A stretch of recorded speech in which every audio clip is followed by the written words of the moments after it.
వైఎస్ఆర్ గారి విగ్రహాలను ధ్వంసం చేస్తున్నారు. ఇది మంచి పద్ధతి కాదు. ప్రజలకి మంచి చేసి వారి గుండెల్లో స్థానం సంపాదించుకుని ఓటు అడగండి తప్ప దౌర్జన్యాలు చేసి కాదు. తీరు మార్చుకోకపోతే లెక్కా జమా చేసి చంద్రబాబుకి ప్రజలే బుద్ధి చెప్తారు.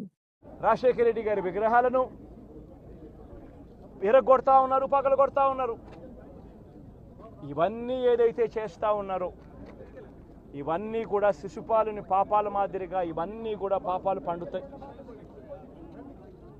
ప్రజాస్వామ్యంలో ఏదైనా కూడా ప్రజలకు మంచి చేసి ప్రజల గుండెల్లో స్థానం సంపాదించుకుని ప్రజల దగ్గరికి వెళ్ళి పలాని మంచి చేశాం కాబట్టి మాకు ఓటు వేయండి అని అడిగే పరిస్థితులు ఉండాలి తప్పనిచ్చి ఈ మాదిరిగా దౌర్జన్యాలు చేసి ఈ మాదిరిగా అన్యాయమైన కేసులు బిగించి ఈ మాదిరిగా ఆస్తులు ధ్వంసం చేసి ఈ మాదిరిగా ఫియర్ సైకోసిస్ క్రియేట్ చేస్తూ రాజకీయాలు చేస్తే మాత్రం అది ఏ రోజు కూడా నిలబడే రాజకీయం కాదు.